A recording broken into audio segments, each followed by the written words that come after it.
When I finish, do you want to come round here? Sure. Yeah, that's true. That would work perfectly. As well in Brazil. Unless you want to go there, I'll just pass you the laptop. You No, sorry, I'll just come round. yeah, yeah, that's fine. Yeah. Right. Good morning, everyone. Sorry to stop you from talking. So welcome to this BIC Breakfast, which is entitled Metadata for Journals Discovery, What Publishers Need to Know. Thank you all so much for coming. I'd firstly like to take this opportunity to say a massive thank you to our sponsors, BIC, for letting this event take place. BIC represented here today by Jack Tipping, who's just here. I'd also like to take this opportunity to say a massive thank you to our three speakers who are just lined up on this side of the room. We have Tim Davenport from Editor, Magli Vascones from JISC, and Henning Schonenberger from Springer Nature. So do feel free to come and talk to them at the end of the event if you have any questions that you don't want to pose. Now, before we kick the event off properly, it would be nice if everyone else in the room could introduce themselves. I'll start things off. My name is Elena Marie Bassett, and I'm the business manager at BIC. And I'll skip Jack, since I just introduced him. That would be me then. Yes, please. Peter Matthews, Cambridge University Press. My name's Graham Bell from Editor. I'm Derek Alveston from the Galley Club and XLNT Publishing Services. Fiona Green, Bloomsbury. Laura Murray, also from Bloomsbury. Tolu Kahinde, Superdoo. Theo Jones, Cycles. David Martin from Outlook. Warren Eels from CodeMetric. Julia Charnock from Magenta. Andrew Nielsen, Magenta. Oh, I'm Laird, I'm a digital product manager at Springer Nature, and Henning is my boss. What are you doing? And I was just introduced Henning Schonenberger from Springer Nature, thank you. Okay, thank you very much. Okay, so what is a BIC Breakfast? BIC Breakfast are small informal sessions that take place and focus on a particular issue or a particular subject within the book industry supply chain.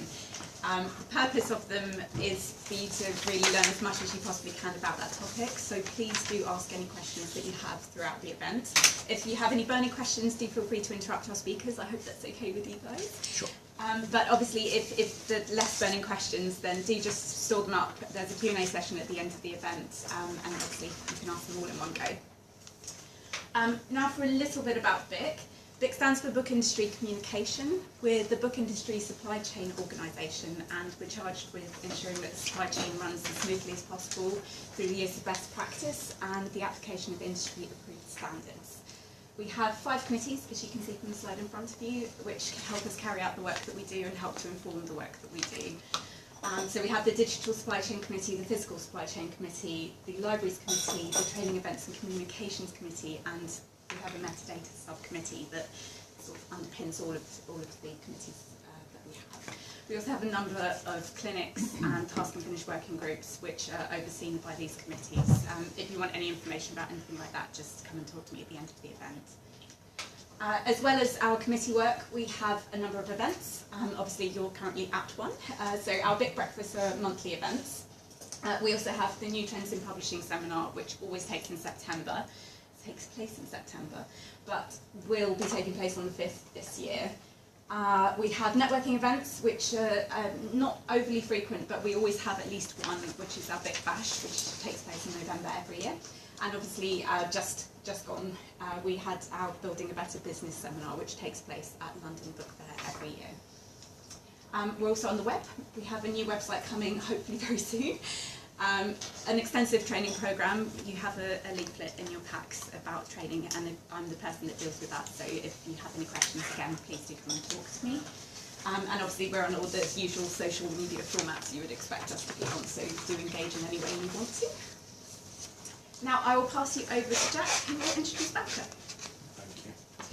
Thank you, Elena. Okay, good morning, everyone.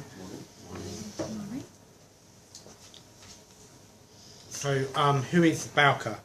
Well, we aim to connect readers with books and provide critical insights into readership worldwide. We're owned by BIC, and it's owned by ProQuest. BIC has connected with readers in the world of discovery for more than 140 years, working with book publishers across all areas: higher education, trade, scholarly, professional and STM. We have a history of collecting book metadata and feature many descriptive text elements taken from publishers' Onyx feeds. We're here today and we work with you on connecting your consumers to your books. We are the leading provider of bibliographic metadata in information management solutions. We help publishers, booksellers and libraries better serve their customers. We develop tools and products to make books easier for people to discover them, evaluate, order and experience.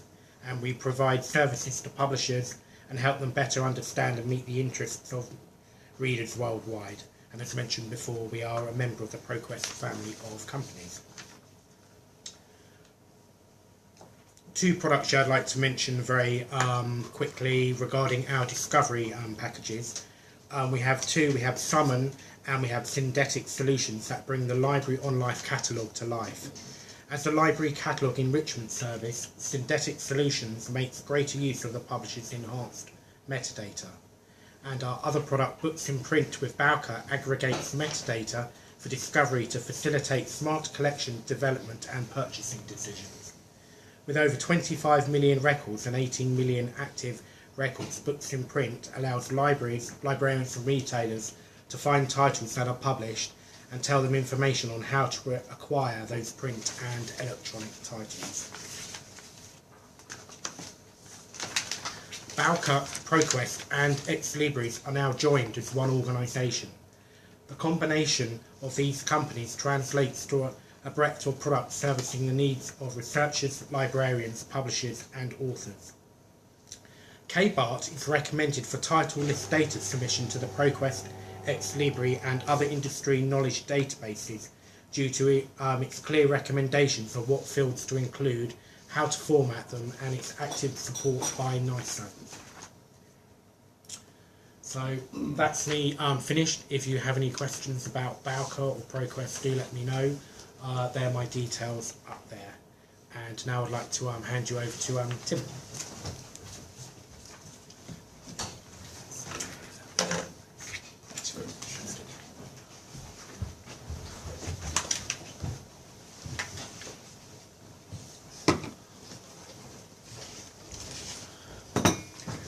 Thank you very much, Jack, and thank you, Elaine Marie.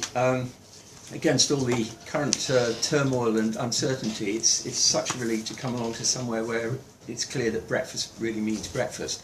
So it's good to dispel that sort of ambiguity at the beginning of the whole session. We're really grateful for the invitation to come along today. The three of us, three kind of serials musketeers here this morning. I'm really delighted to be asked to talk to you about journals in a BIC Breakfast. I mean, surely this must be the beating heart of the books world. And in fact, before I go too much further, I wonder if I could just check around the table how many of you primarily come from a sort of books background, or do you see your responsibilities as spreading out over both books and serial products? Any books folks? Any polymaths? Excellent, right. It's just to give me some sort of feel, you know, for where we're going with this. I myself am with Editeur, where I lead on serial standards, and I also head up some identifier work for the ISNI International Agency. This is a leading name identifier, by way of some background. I think we ought to start this session by saying, well, what exactly is it that we mean by journals? Unfortunately, some of the things that we're dealing with are somewhat more prosaic than those that you might be familiar with. Say from Have I Got News for You? You know, the old guest publications and so on. You know, who can forget the modern ferret, by ferret owners, for ferret owners, or the unput-downable Potato Storage International, you know, those kind of things. We don't aspire to quite such heights as those. Our own content tends to be a bit more basic and a bit more prosaic, but equally or much more important. Here are some of the journals that we're actually talking about, and you'll find some more courtesy of Springer Nature dotted around the table here. So we're looking at journal content like that. which is primarily sold through this kind of supply chain into a scholarly, academic, educational marketplace. And in fact, these really are the precursors. What we're actually talking about now is really the online editions of the same kind of titles, which start off by looking much more like this. These journals are very richly configured and valuable and frequently expensive resources. But essentially, and that's probably true also with ebooks and so on, they're essentially invisible if you don't know about them. And so really this leads us on to, so what are we actually trying to achieve in all of this? We're focusing today on the discovery of journals and probably equally or arguably more importantly journal articles. We have this kind of dichotomy going within the journals world whereby there's quite a lot of importance for the subscribable item, if you want to call it that, which could be the journal itself, which is in a sense a brand or a guarantor of the quality and the peer review and the checking of the product. But when you actually get to a user level, the user may very well be much more interested in going directly to the article that's of interest to her or him. And so we always have this kind of two-level discussion going on about what is it we're actually promoting, what are we aiding navigation towards. As I said earlier on, if a journal or a book isn't visible, then it won't sell. And the situation can be better or worse for journals publishers. Better in the sense that when everything goes well, journals tend to be much more expensive than books. If you do sell and retain those subscriptions, then it's a good business to be in. Worse in various other respects. If the users actually have difficulty in finding those resources, then that can be the death knell for the subscription model fairly immediately, because all of this activity is not only taken up by the end users, the patrons of the libraries who buy these journals, but it's measured out of existence.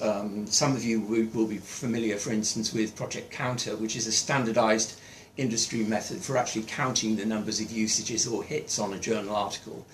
And you better beware if your counter statistics, the usage of your title drops off in a particular institution, then it could well be up for the chop when the renewal point comes round.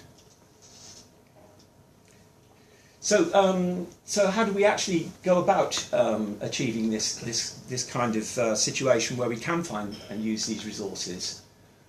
Well, of course, we could just rely on search, and many people say that just about every search starts off with a Google screen, or other search engines exist, of course, in the world today. But you know, you can start off from this kind of vantage point.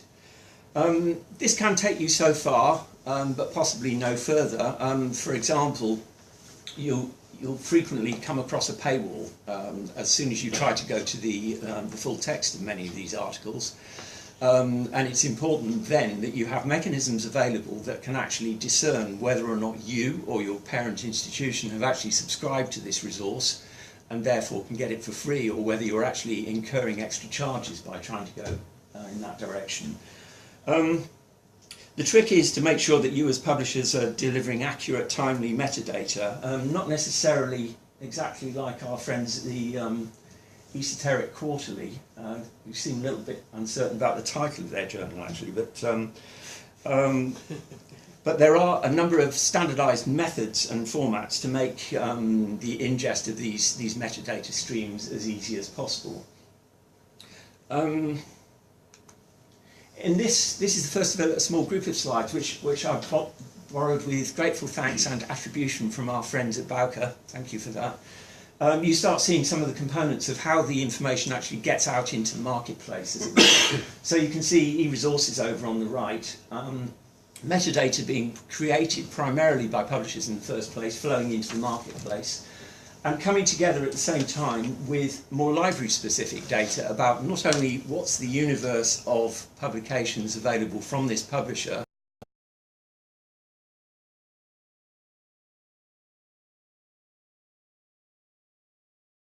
publication. So you've got the metadata stream, being used to populate one or more knowledge bases, and these work in tandem with detailed holdings information about the institution itself and its holdings.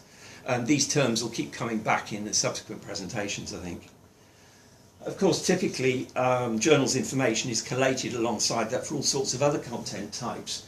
On this slide, for instance, you'll see that you might have paid content, you might have so-called open access content, some of you will be familiar with this, which also needs to be exposed and made visible, or it simply won't be used.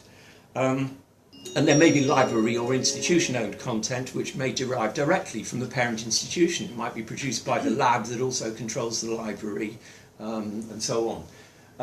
And it's also existing alongside a plethora of other types of information in terms of e-books, dissertations, reports, and so on and so forth.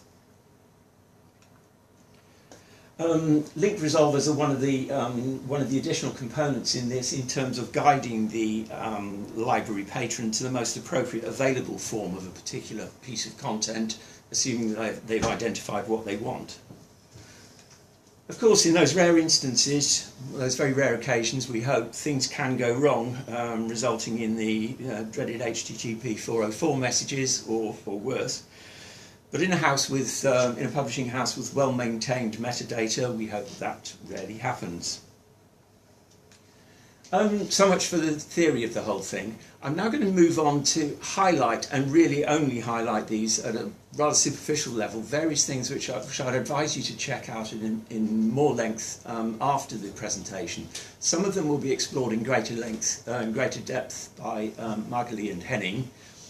But others, like this one, the Open Discovery Initiative, ODI, is something that it's worth taking a look at. All of this is freely available. All of there are a number of resources here from NISO, and these recommended practices can be downloaded freely from their website.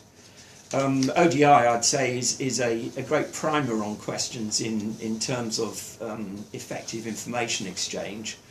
It says a lot about what sorts of information you should be producing, how to push it into the marketplace, and it's a start to finish or a circular thing as well, in that it takes things right through to the usage level that I alluded to earlier on. So how does all of this impact on usage? How can that be monitored? How can you find out when you're doing better? In case there are scandalised cries that no metadata has been cited yet, a quarter of an hour into the presentations, this is just the beginning of a core list reflected in ODI and other best practice approaches. There's considerably more comprehensive and complete information elsewhere, which is of course why we metadata geeks are so popular at parties. Moving on from ODI, I'm going to touch on KBART for a moment. The KB in KBART stands for knowledge bases, and as you see, it's knowledge bases and related tools. This is a very widely used format. In fact, Jack already referred to it earlier on, and Magali will in more detail. Produced by very many publishers and avidly consumed by librarians around the world. We'll hear more about that a bit later on. KBART, I think, is in rude good health. It's just completed its phase 2 activities. I don't know whether there's a phase 3, but we will learn about that later, presumably. As I say, Magali will be speaking much more about KBART, so I won't tread on her toes any further here. It's interesting, though, I thought I'd just allude to the fact that there's no monopoly on knowledge in this area either, in the sense that the underlying knowledge bases, whether they're populated by KBART or ONIX-PC or other mechanisms, stretch across both commercial providers and a number of community-led initiatives as well. So you'll see a couple of these down at the bottom of the page here, in terms of Knowledge Base Plus, which is actually supported by JISC here in the UK, and GoKB, the global open knowledge base, supported again by JISC, but also by Kuali Ole in the States as well. These are very much community-led and community-inspired and populated initiatives, these ones here. In the commercial sphere, these are just a few taken at random. Again, Jack alluded to some of the offerings that are produced by the ProQuest empire here and its various constituent parts, and there are other providers in this space as well. So again, there are a lot of library suppliers, library system suppliers, support service suppliers who are active in this area, and these are just some of them.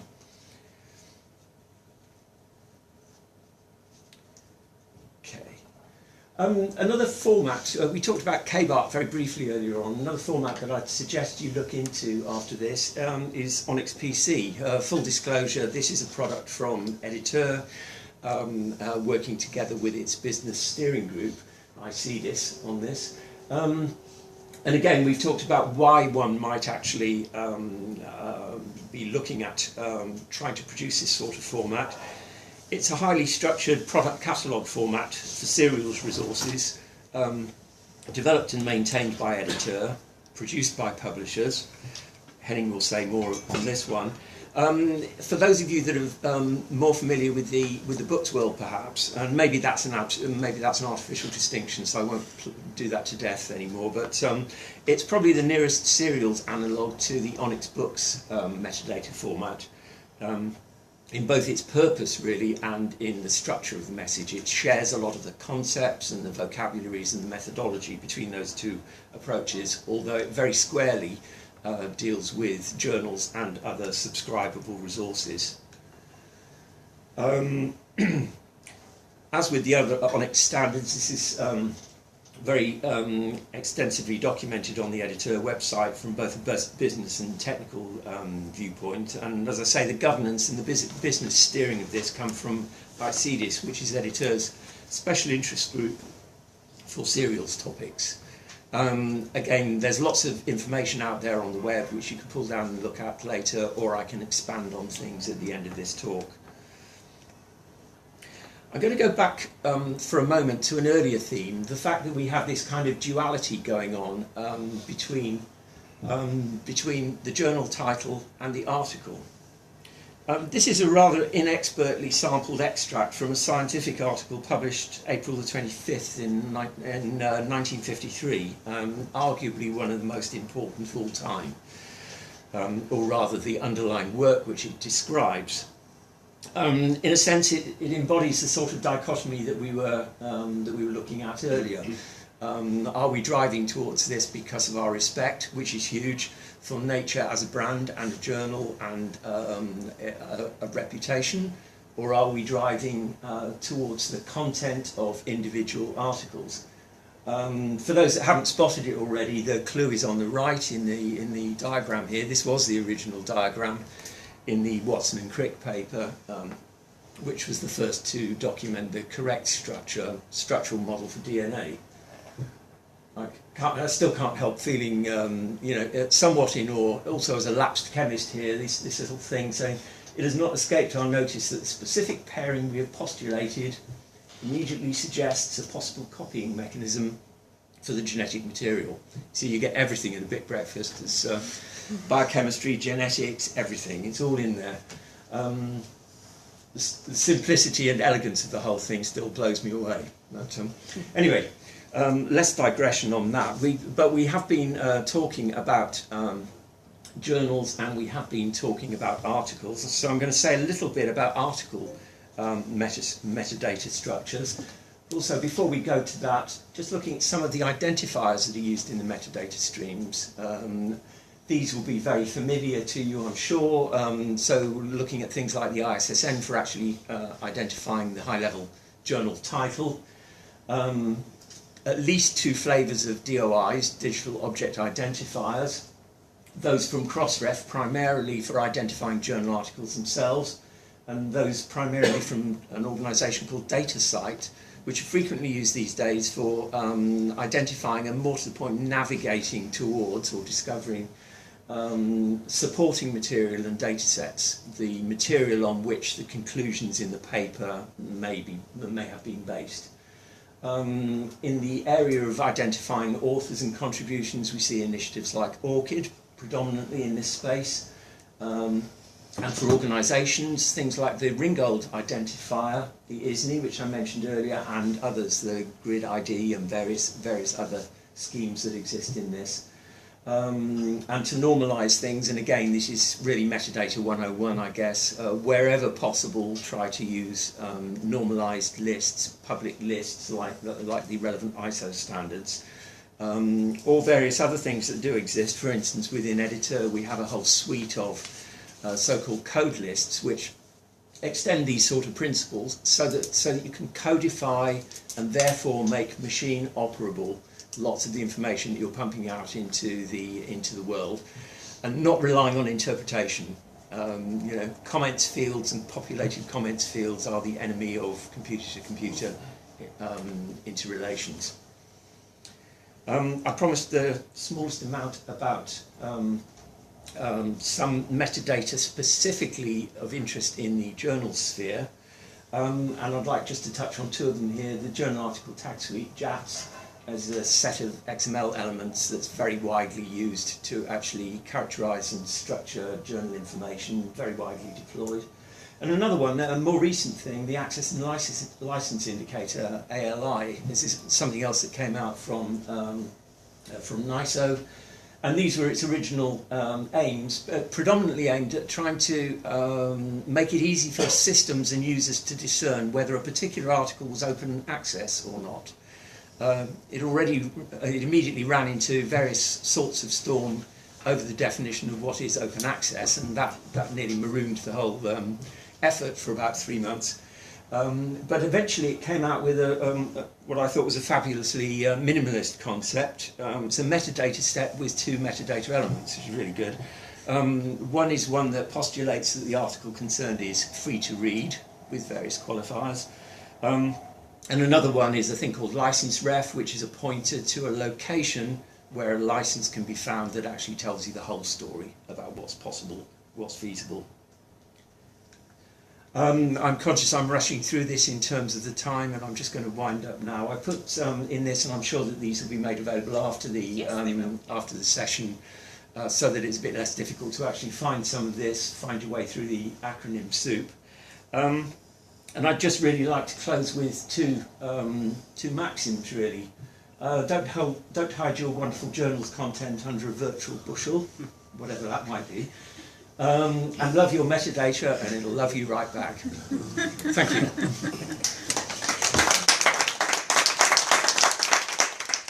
I don't know if you want to come, it's entirely up to you. Sure.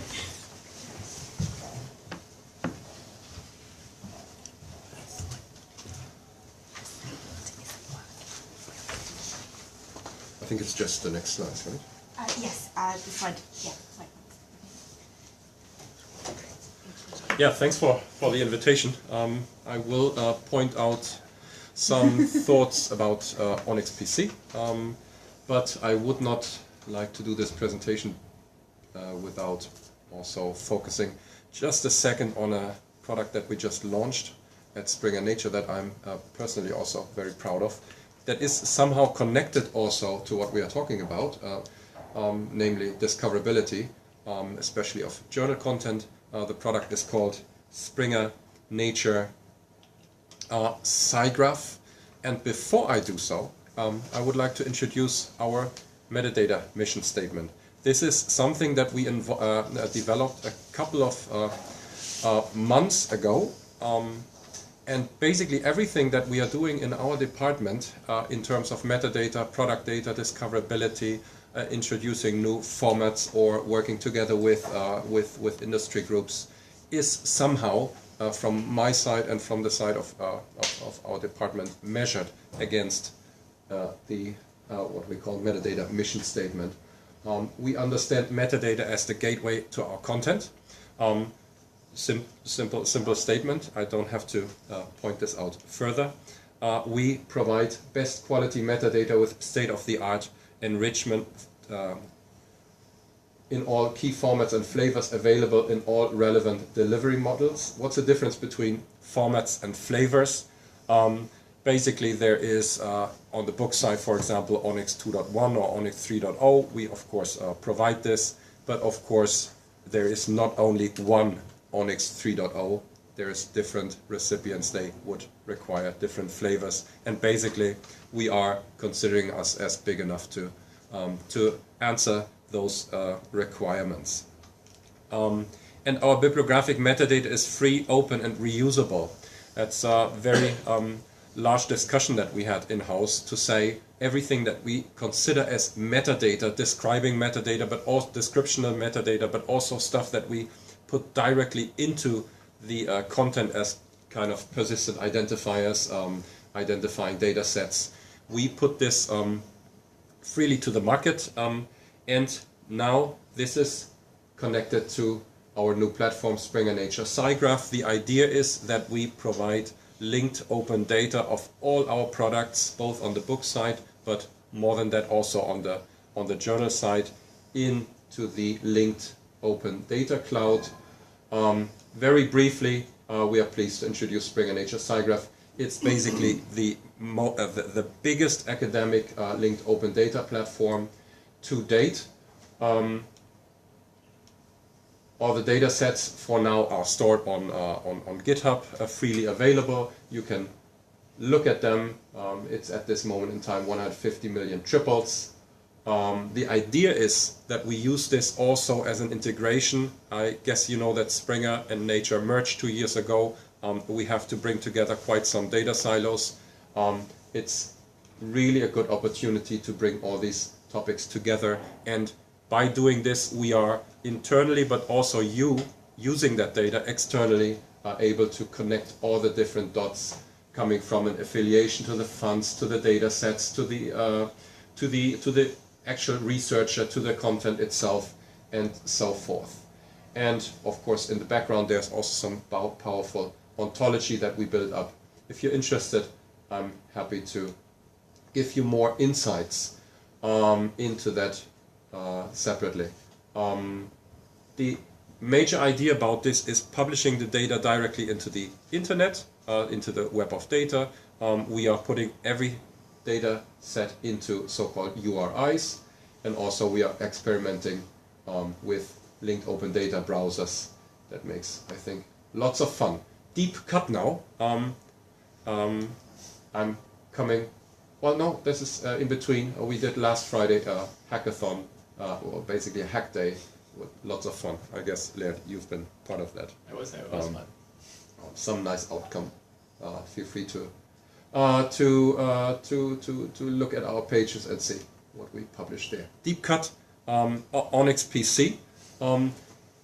There is some relation to what I just pointed out before in terms of Springer HSI Graph, but you may see that at the end.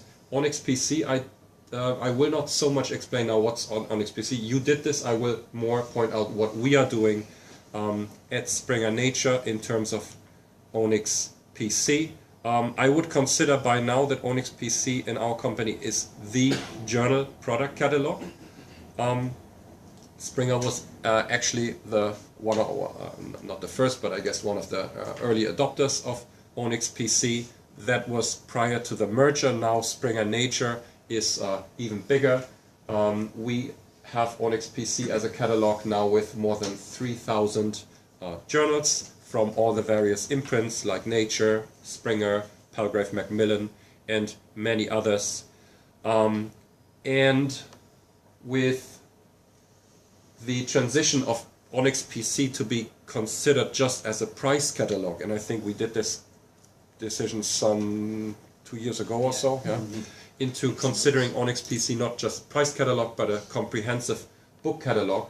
I think Onyx PC serves, in my view, as the best journal data standard. That's quite a bold statement. I think there's some reason to it.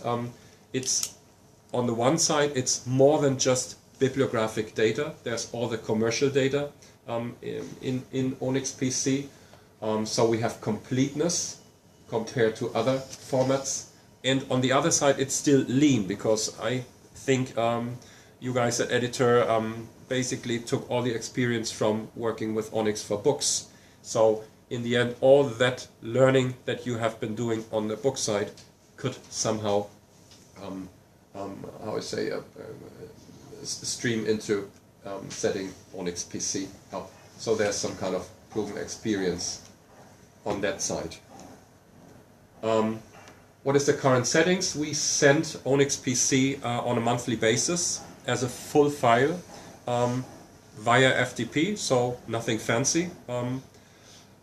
There is no such thing like continuous data changes in our core system will then continuously feed to recipients. It's really once a month. That's how we set it.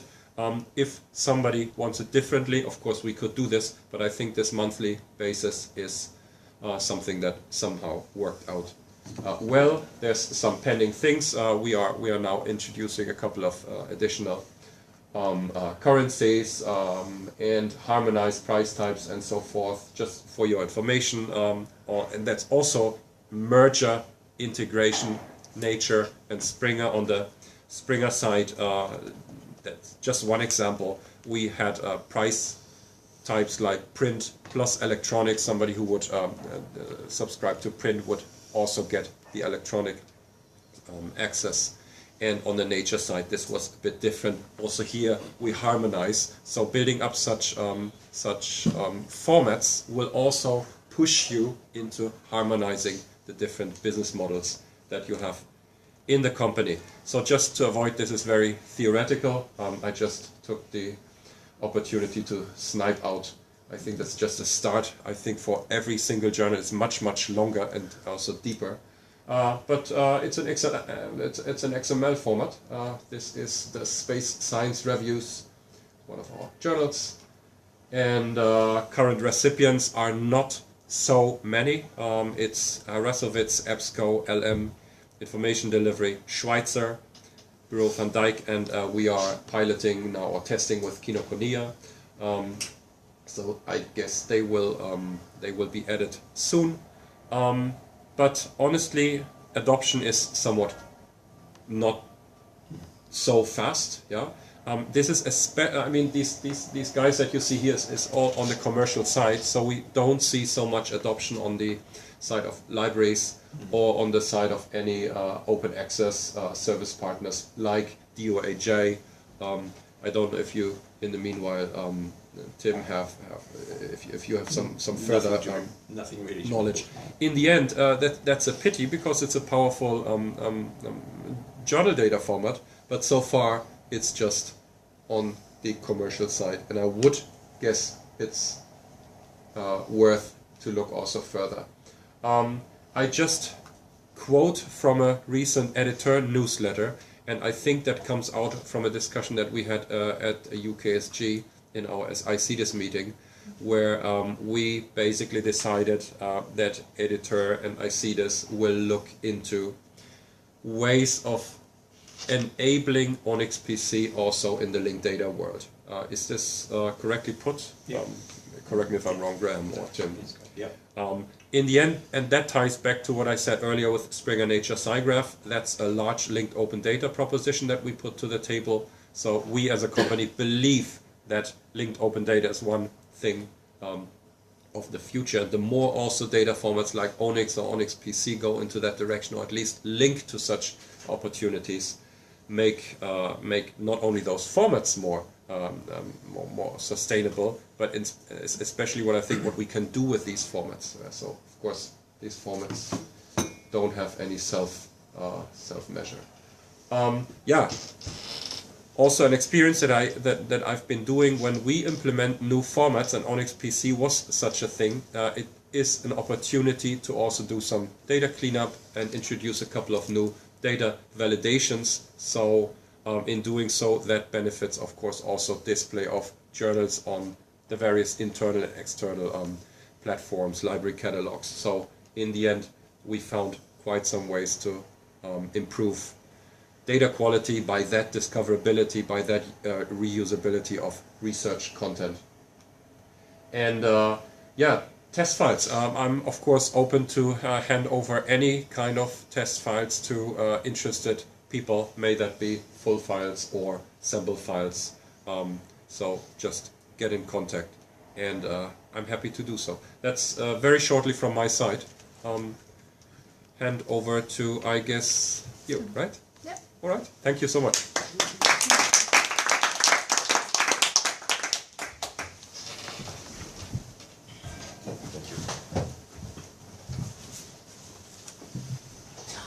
Okay. So my name is Michael Ibrascunas. I work for JISC. I am service manager there, but I have another hat. I am as well the co-chair of the NISO KBART standing committee.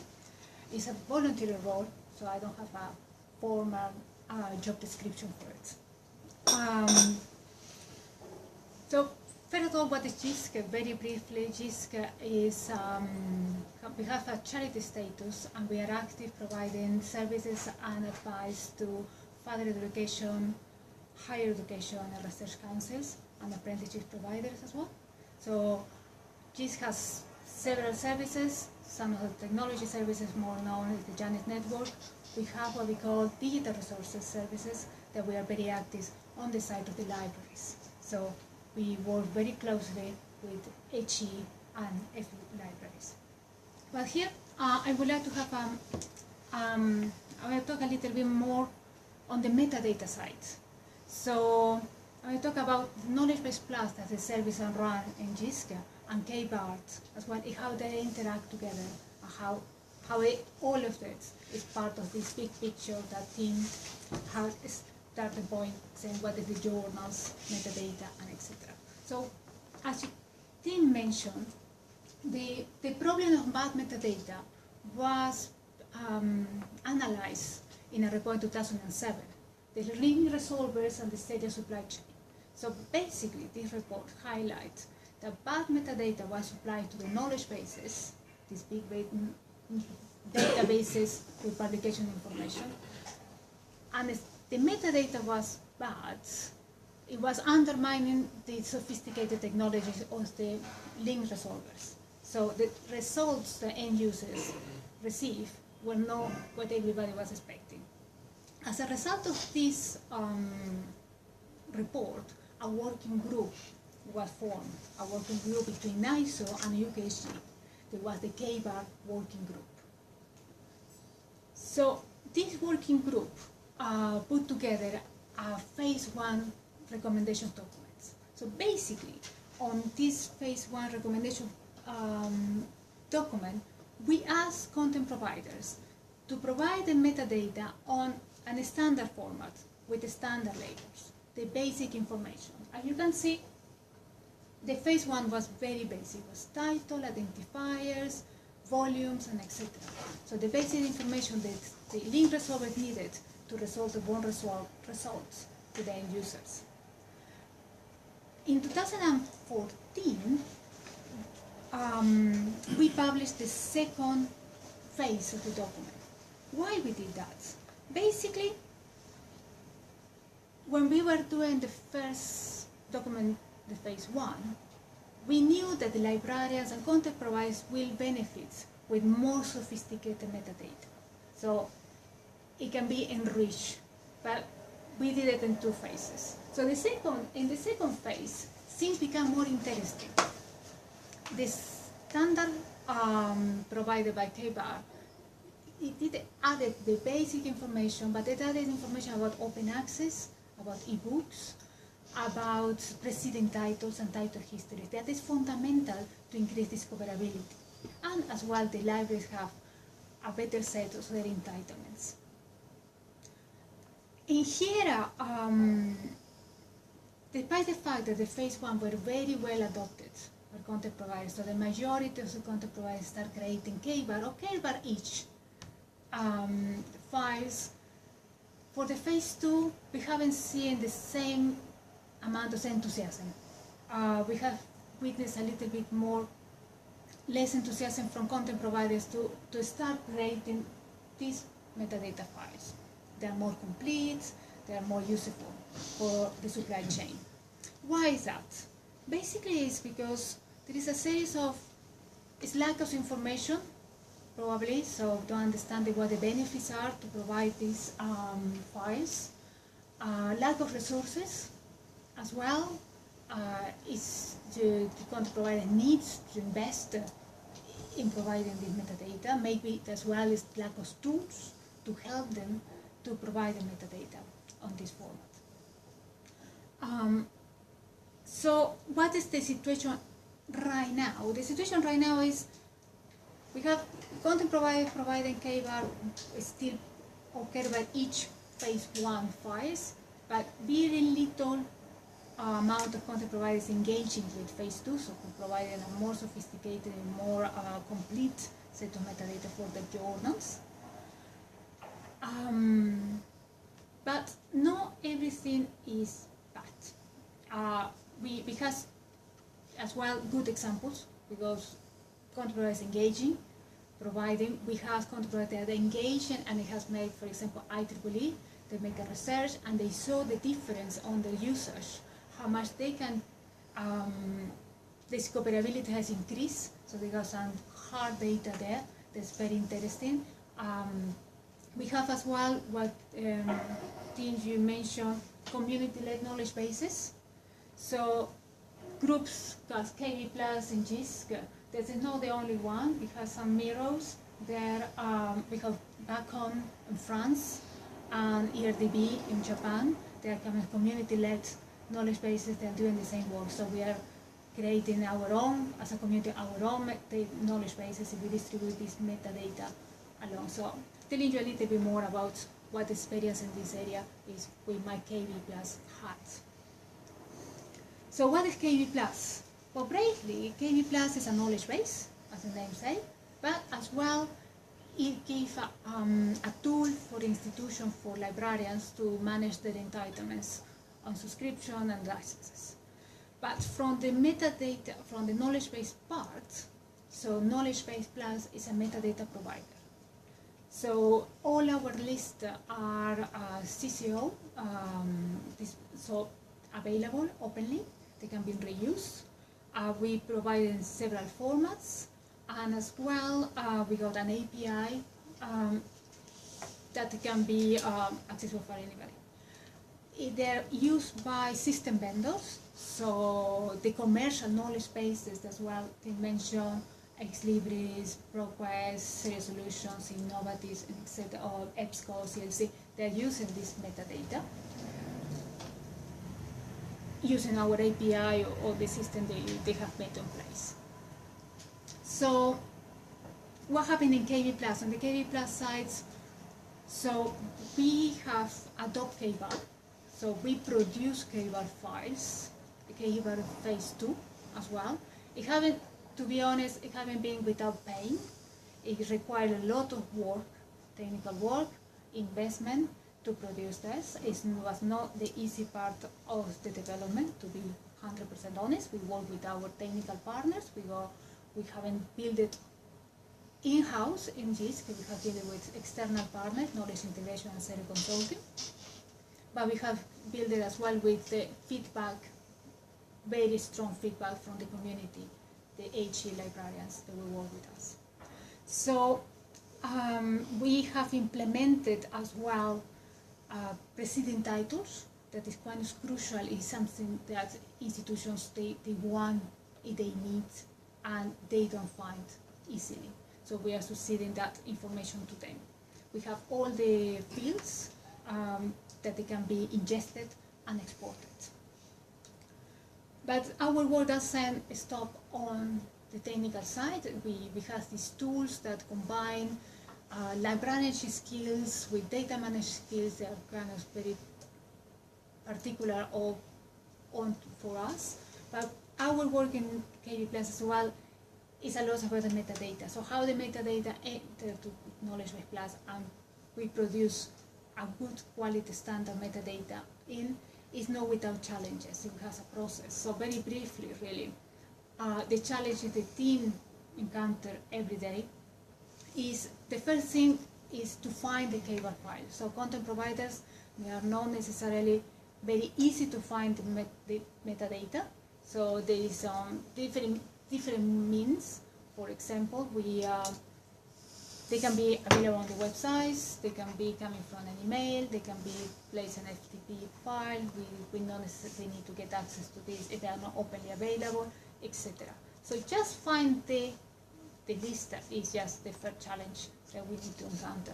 We have as well in different formats, sometimes they are in PDF, sometimes they are in Word, sometimes they come via email, so they copy and paste there. It depends, small publishers it's much easier to copy and paste, and etc.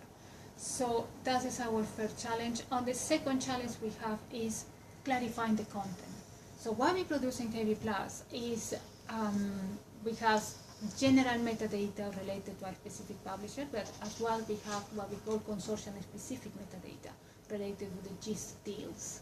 So GISC negotiate on behalf of the community and specific agreements for a specific context with the specific holdings. To just hang on this is as well is a bit difficult for us. Why? Because it not necessarily so the web team may have a list while the sales team has another list. So clarify the content to make sure that we understand what the holdings are for a specific institution under the specific terms on an agreement. It is as well a piece of work. So we need to make sure that all the license material is included, that the dates are properly, and then in this context, title history, that means the preceding titles that maybe they are not mentioned as part of the package, but they are as well part of the holdings that the library has rights and subscribed to. They are important, but very, very often they're absent.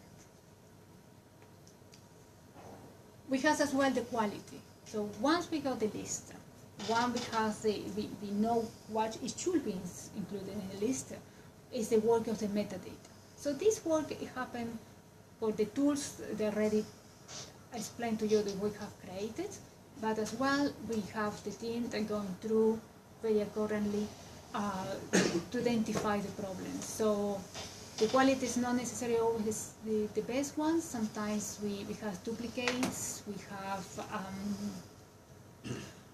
identify problems, we have to reconcile the difference, and etc. So it's not kind of straightforward. We cannot just take the metadata coming from certain content providers and just use it immediately in KB+. We need to do all this process to ensure that librarians are sure and are trust the data is in that reflects what the holdings are.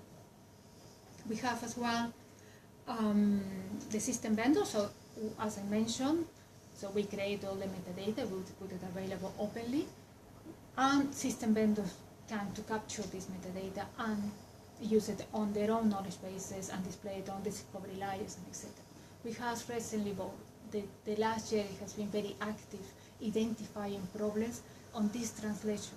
So system vendors, when they absorb the metadata, they go their own processes for this metadata, and we have more and more questions from users that they're using the KB+, the users of system vendors, platforms, that there is discrepancy.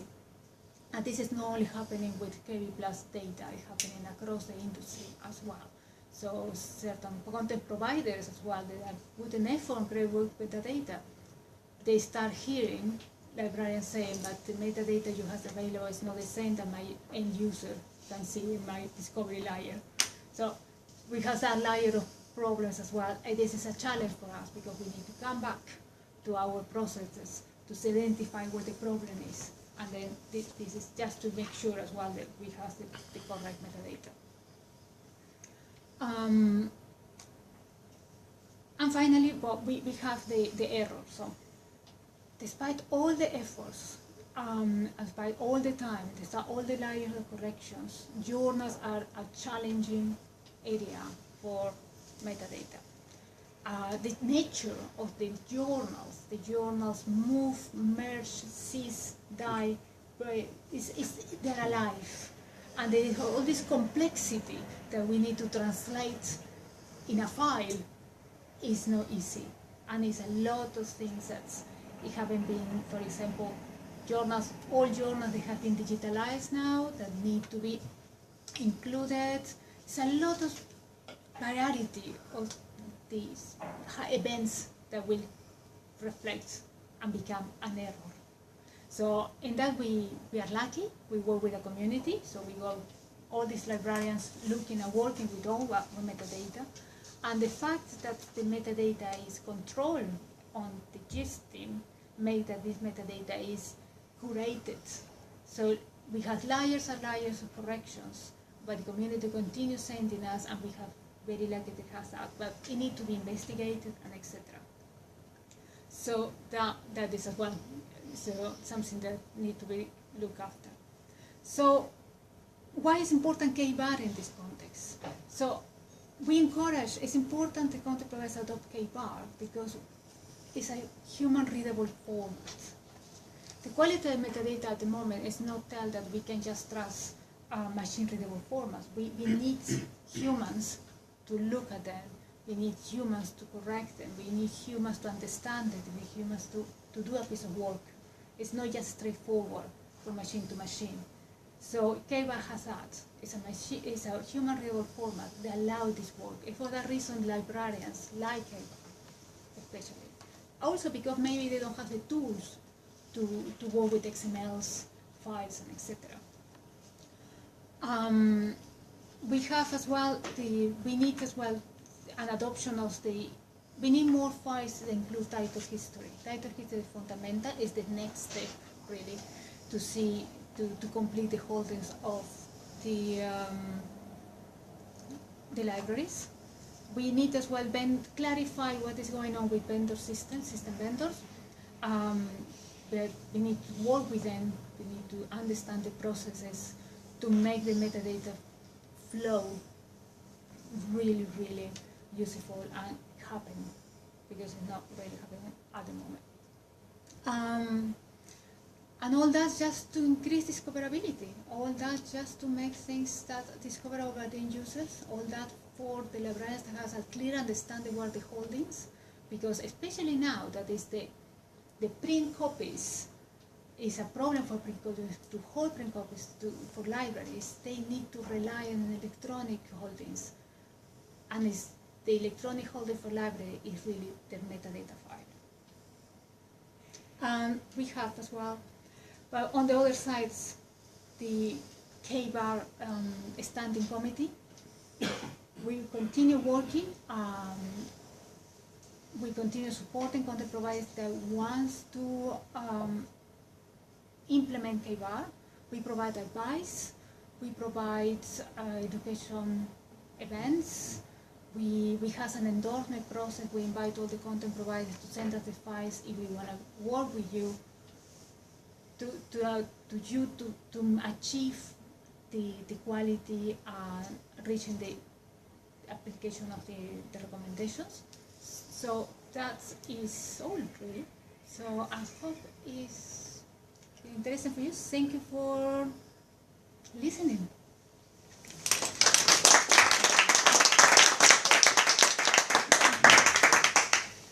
Right. Do we have any questions? Stunned into silence. It's probably a good sign. I could ask a couple of questions actually. I'm sorry if there's Go for it. but can you guys talk about, for example, MARC records sort of fit into this landscape, like what MARC records are and how they fit into the record and discovery landscape? I must admit, I was really surprised that throughout the whole MARC wasn't mentioned at all. Yeah, I was sort of curious about that. And I guess that my second quick question was, I was kind of curious about how the different record types are complementary, if that makes sense. So how ONIX-PC and KBART are complementary, like the different things that they're doing in the discovery process. All right, those things you guys can speak to. Okay, well, I guess maybe if I can pick up the first point first. The omission of MARC records was entirely mine, actually. So apologies for that oversight. Lots of publishers are producing MARC records so that these can be fed directly into library catalogues, effectively, library cataloguing systems. And in many cases, these are produced either by the publishers themselves. I don't know, Henning, whether you do that from Springer or not. Some do.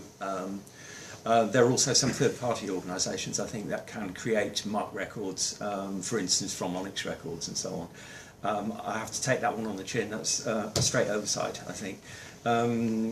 It's an interesting thing, this, in terms of two different communities, the kind of trade community and a library community, and there are various areas in which there's more of a gulf between them than I'm happy with in all honesty. Yeah, so Mark is produced, and Mark will be included in the next revision of my presentation. And maybe just kick off the other one. Yeah, horses for courses to a certain extent. Magali and I have had discussions over the years about the merits of different formats and so on. From the ONIX-PC side, we're trying to make something that is as highly automated and rigorously structured as possible, and from the word go designed very much for machine-to-machine interoperability. I think that it's true to say, but Magali will correct me if not, I think that certainly in the early stages of KBART, that there was also an interest, and in fact I think she alluded to it just at the end, that there was very much an interest from a librarian standpoint in files that could be opened with tools like spreadsheets and so on that the librarians were actually familiar with, and that the content could be modified, improved, refined and so on in that kind of thing. I mean, in my own work, I lean more towards the Onyx PC, but then he would say that, wouldn't he? But it definitely comes really from that aim to make things as fast and efficient and as machine readable as possible. We have mused over the years about whether we ought to provide alongside Onyx PC kind of a more, I don't know, human readable version of it. We haven't done that yet, but could. Just to add on that as well, the PC, Onyx PC, Mark, and KBART, they contain different kinds of information. It depends what we use it to. So there is, as well as Tim mentioned, there is tools that you can use to transform Onyx PC into Mark, Mark to Onyx PC, Mark to KBART, and etc. So that's not a problem really, it's just to use the right tool to transform the files. There is more difficult, but it's the content as well, the fields are not the same. The standard fields, probably journal, ISSN, etc., they will be the same, but Onyx PC contain price, for example, that Mark will not contain, and Mark will contain all the list of authors and publishers that KBART will not contain, really. So they're compatible, but not necessarily, but they have different scopes. So yeah, exactly. I was just visualising a Venn diagram, and Magali just described it. There's always a good overlap in these things, but as Magali says, they're aimed at improving different processes. Onyx PC is about improving the supply chain and things like subscription renewals and so on. And there's a volume problem in that supply chain. There's an awful lot of renewals that happen every year. You need to know what the subscription packages are, you need to know price, and it needs to be automatable. Whereas something like KBART is deliberately simpler, deliberately human readable. It's not about that supply chain, it's about discoverability in the library itself, in the knowledge base. And so there's certain things in Onyx PC that are not relevant to KBART and vice versa. Makes sense, thanks. Maybe one word from my side, and that's, I think, purely publisher perspective. We are just big enough to provide all of these formats. And it was, in the last, say, 10 years or so, it was my aim. If there was customers who said, we would like to have this, and there's means for us to set this up, we would basically do this. We at Springer Nature have, for example, Mark for journals and also Mark for journal articles. Honestly, there's not so many recipients to work with those. Yeah, it's just also to have somewhat a complete metadata portfolio. On the other side, I think there's also some kind of a friendly competition between formats. Yeah, to be honest. Yeah, then why not? I mean, let's also see where it goes. Yeah? I mean, I would claim that that XML is human readable, but maybe not to everybody. Depends on the human. And there's tools to make it visible. Yeah. Yeah. But of course, I also understand that KBART is very, very lean and really also even more human readable. Yeah? But I think for me it's just interesting to see where we end up with this, and also for me it's also a means to stay in touch with the various communities and industry groups that are discussing basically and communicating via these formats. The difference may not be, or the important difference may not be about human readability or not. It's perhaps more important to consider human editability or not. Yes, many of us around this table may well be able to read the XML and understand it, but you wouldn't start editing Onyx PC by hand. You would have an IT system and a database behind that. It is entirely possible to open up a KBART file and to edit it in Excel and re-save it and send it on. And I think that human ability to edit, mutate the file may be more fundamental than simply readability. Readability is a good proxy for that, though. So rarely I contradict to what you say. But for a catalogue of 3,000 journals, I would. Well, you want to automate it anyway. I would like to better automate the generation of KBART files as best as possible. Yeah. In terms of using either of them from a book's perspective or particularly digital platforms, what's the relevance? They're both less relevant to books than anything because these are subscription products. Yeah, but in terms of subscription, digital platforms. Yeah, what do you mean by subscription to digital books? Because many people talk about subscription systems for digital books and they're actually not talking about books that are available on subscription. They're talking about books that subscription services buy and then make available on subscription terms to consumers. So I'm thinking of services like Script or the former Oyster. People often call those book subscription services, but the commercial arrangements between publishers and Script and Oyster are not in any way subscriptions. It's only between Script and Oyster and the consumer where there are subscriptions. I think there is some, isn't there, for subscriptions on our platforms, though. I mean, it's not an area that I'm directly involved in. So if a publisher makes a series of monographic publications available on its own platform, and a consumer pays the publisher direct £10 a month or something for access to the content of the whole platform, that's a subscription. As opposed to perpetual access. So could these services be used in that? You could, yes, because in effect you're providing access in the same way to a corpus of material like a journal publisher. And have they been used in that way? No. But they could. But they haven't. I think I came across just such a case actually. Well, it's years back, and it may have been overtaken by events. But Palgrave Macmillan, funnily enough, published or had a group of publications called Palgrave Connect, which was a subscribable package, or a number of subscribable packages to things like, you know, there might be the history package, and there might be this or that. And the contents of the package, which was subscribable, I could subscribe to it for 1 year or many years or something. Might be about history or it might be about geography. And the units within it, I'm getting there eventually. The units were ebooks, effectively, which was almost the ideal kind of crossover case. So I have come across that. And we also sort of have, situation. because we publish a lot of fashion, we have like a photographic library as well as ebooks.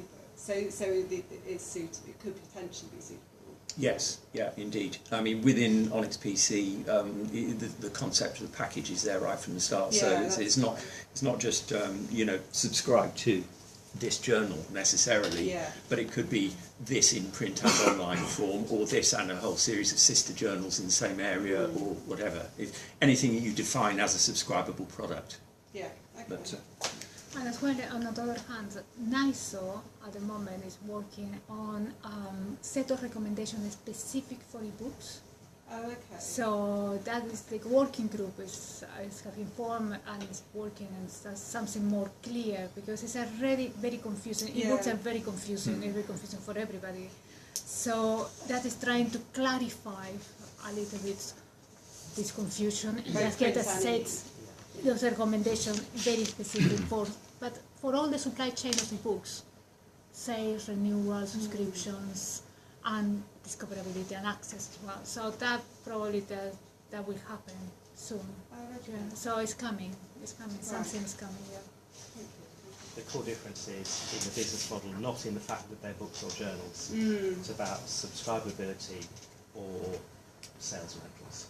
Yeah. The unit is the monograph, or the unit is a whole collection of things, which may be monographs or maybe journals. Right, I may have to cut you all off there, just because I'm aware that some people may need to leave because it's past 5:30. So thank you all very, very much for coming. Can you please help me thank our speakers in the usual way?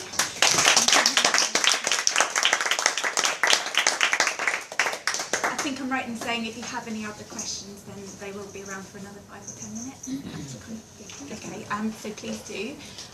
Just to say, all of the information that I gave you at the beginning of this event is available in our What's Happening newsletter, which is sent out on a monthly basis. So if you're not already on that mailing list and would like to be, do come and talk to me. But thank you, and hopefully see you at another BIC event soon. Cheers.